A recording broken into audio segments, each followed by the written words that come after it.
Friends, welcome to my channel. ನಾನು ನಿಮ್ಮ ಸುಜಾತ. ಇವತ್ತೊಂದು ಹೆಲ್ತ್ ಟಿಪ್ಸ್ ಹೇಳ್ತಾ ಇದ್ದೀನಿ ನಾನು. ಕೆಲವ್ರಿಗೆ ಲೇಡೀಸ್ಗೆ ಯೂರಿನ್ ಪಾಸ್ ಮಾಡಬೇಕಂದ್ರೆ ಉರಿಯೋರೆ ಆಗುತ್ತೆ, ಮತ್ತು ಶೀತ ಭೀತಿ ಆಗುತ್ತೆ ಅಂತಾರಲ್ಲ, ಮತ್ತು ಹೊಟ್ಟೆ ಉರಿ, ಹೊಟ್ಟೆ ಉಬ್ಬರ, ಏನು ತಿಂದರೂ ಅಜೀರ್ಣ ಆಗುತ್ತೆ, ತುಂಬ ಹೀಟಾಗಿರುತ್ತೆ. ನಾವು ನಾನ್ ವೆಜ್ ಮಾಡಿದಾಗ, ಚಿಕನ್ ತಿಂದಾಗ ತುಂಬ ಹೀಟ್ ಆಗುತ್ತೆ, ಹೊಟ್ಟೆ ಉರಿ ಅನಿಸುತ್ತೆ. ಹಾಗಾಗಿ ಒಂದು ಹೆಲ್ತ್ ಟಿಪ್ ಹೇಳ್ತಾ ಇದ್ದೀನಿ ನಾನು. ಗಂಧಿಗೆ ಅಂಗಡಿಯಲ್ಲಿ ಸಿಗುತ್ತೆ, ತುಳಸಿ ಬೀಜ ಅಂತ. ತೋರಿಸ್ತೀನಿ ಬನ್ನಿ ಫ್ರೆಂಡ್ಸ್. ನೋಡಿ ಫ್ರೆಂಡ್ಸ್, ನಾನು ಹೇಳಿದ್ನಲ್ಲ ತುಳಸಿ ಬೀಜ ಅಂತ, ಇದು ಹೀಗಿರುತ್ತೆ. ಗಂಧಿಗೆ ಅಂಗಡಿಯಲ್ಲಿ ಕೇಳಿದ್ರೆ ಸಿಗುತ್ತೆ.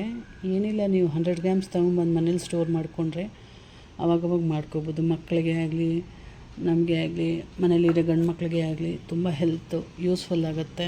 ಮಾತ್ರೆ ಅದು ಇದು ತೊಗೊಳೋ ಬದಲು ಈ ಥರ ಸಣ್ಣ ಪುಟ್ಟ ಟಿಪ್ಸ್ ನಾವು ಮನೇಲಿ ಮಾಡ್ಕೋತಾ ಇದ್ದರೆ ಚೆನ್ನಾಗಿರುತ್ತೆ. ಇದು ನಾನು ತುಳಸಿ ಬೀಜನ ರಾತ್ರಿಯೇ ನೆನೆಸಿಟ್ಕೊಂಡಿದ್ದೀನಿ.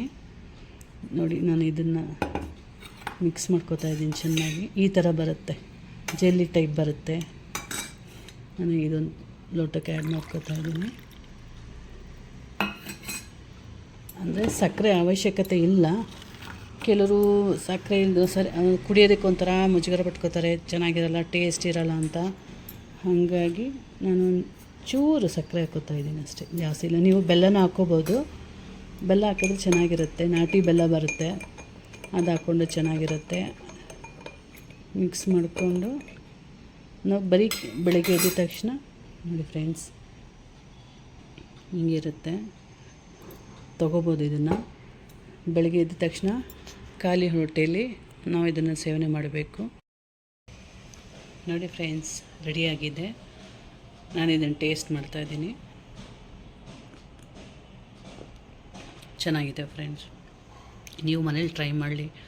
ನಾವು ದೊಡ್ಡವರಾದರೆ ಹಾಗೆ ಕುಡಿಬೋದು, ಮಕ್ಕಳು ಕುಡಿಯಲ್ವಲ್ಲ, ಅದಕ್ಕೆ ನೀವು ಸಕ್ಕರೆ ಹಾಕ್ಕೋಬೋದು. ನಾನು ಹೇಳ್ದಂಗೆ ಬೆಲ್ಲ ಆ್ಯಡ್ ಮಾಡ್ಕೋಬೋದು, ಚೆನ್ನಾಗಿರುತ್ತೆ. ಅದನ್ನೆಲ್ಲ ಹೊಟ್ಟೆ ಹೀಟ್ ಆದಾಗ ಅಂದರೆ ನೋಡ್ಕೊಂಡು ಕುಡೀರಿ. ತುಂಬ ಈ ವೆದರ್ಗೆ ಕೋಲ್ಡ್ ಇರುತ್ತಲ್ಲ, ಕೋಲ್ಡ್ ಇದ್ದಾಗ ಜಾಸ್ತಿ ಕುಡಿಬೇಡಿ. ಬೆಳಗ್ಗೆ ಒಂದು ಡೈಲಿ ಬೆಳಗ್ಗೆ ಖಾಲಿ ಹೊಟ್ಟೆಲಿ ಕುಡಿಬೇಕು, ಬೇಗ ರಿಸಲ್ಟ್ ಕೊಡುತ್ತೆ ಇದು. ಹಾಗಾಗಿ ತುಂಬ ಹೀಟ್ ಆದಾಗ ಮತ್ತು ಬಿಸಿಲುಗಾಲದಲ್ಲಿ ಡೈಲಿ ತೊಗೋಬೋದು. ಈ ಮಳೆ ಸೀಸನ್ ಇರುತ್ತಲ್ಲ, ಹಾಗಾಗಿ ದಿನಕ್ಕೆ ಒಂದು ಸತಿ ತೊಗೋಬೋದು. ಮತ್ತು ನೀವು ಹಣ್ಣುಗಳು ಕಟ್ ಮಾಡಿಕೊಂಡು ಸಲಾಡ್ ಮಾಡ್ಕೊಂಡು ತಿನ್ನುವಾಗ ಇದನ್ನು ಮಿಕ್ಸ್ ಮಾಡ್ಕೊಂಡು ತಿಂದರೆ ಇನ್ನೂ ಚೆನ್ನಾಗಿರುತ್ತೆ. ಹೀಟು ಅಂದರೆ ಪಪ್ಪಾಯ ಹಣ್ಣು ಸೇವಿಸಿದಾಗ ತುಂಬ ಅದು ಹೀಟ್ ಅಂತಾರೆ, ಅದ್ರ ಜೊತೆ ಇದನ್ನು ಆ್ಯಡ್ ಮಾಡಿಕೊಂಡು ತುಂಬ ಚೆನ್ನಾಗಿರುತ್ತೆ. ಮತ್ತು ನಾವು ಫ್ರೂಟ್ ಸ್ಯಾಲೆಡ್ ಮಾಡ್ತೀವಲ್ಲ, ಎಲ್ಲ ಫ್ರೂಟ್ಸ್ ಎಲ್ಲ ಕಟ್ ಮಾಡಿ ಫ್ರೂಟ್ ಸ್ಯಾಲೆಡ್ ಮಾಡಿದಾಗ ಅದಕ್ಕೆ ಮಿಕ್ಸ್ ಮಾಡಿಕೊಂಡು ತುಂಬ ಚೆನ್ನಾಗಿರುತ್ತೆ. ಇದೊಂದು ಚೆನ್ನಾಗಿ ಹೆಲ್ತ್ ಟಿಪ್ಸು. ನೋಡಿ ಫ್ರೆಂಡ್ಸ್, ನಿಮ್ಗೆ ಲೈಕ್ ಆಗಿದ್ರೆ ನಂಗೆ ಶೇರ್ ಮಾಡಿ, ಪ್ಲೀಸ್ ಲೈಕ್ ಮಾಡಿ, ಸಬ್ಸ್ಕ್ರೈಬ್ ಮಾಡಿ. Thank you friends. Bye friends.